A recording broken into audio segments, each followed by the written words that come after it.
Nandito na tayo guys sa ginawa nating BSP na Black River. So hindi natin na ipakita yon, pero ayan, pinur na natin siya. So nagtira lang tayo ng 1, 2, 3 to 4 buds to. Ayan. Ayan.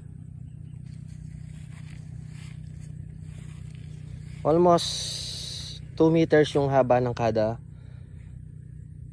cordon niya.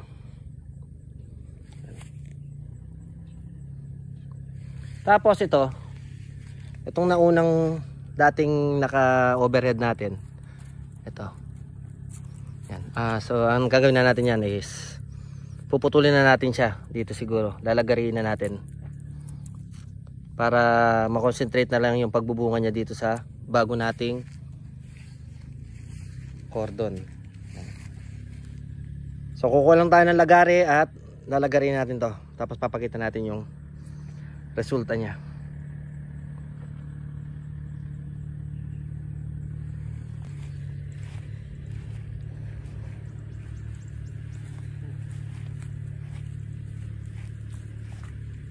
Lalagarin na natin to guys. Tatanggalin na natin to para magtuloy na yung pagbubunga nito. Tsaka mas maraming magbunga to kasi bagong bagong cordon. Hindi kagaya ng mga lumang cordon, kokonti lang yung nabibigay nilang bunga, kaya minsan hindi sila nagbubunga. So mas maganda pa rin talaga yung after 1 year or 2 years magbabago ka ng cordon para maging marami yung ibubunga niya. Kasi yung mga matatandang cordon hindi masyado nagbubunga. So puputulin na natin to.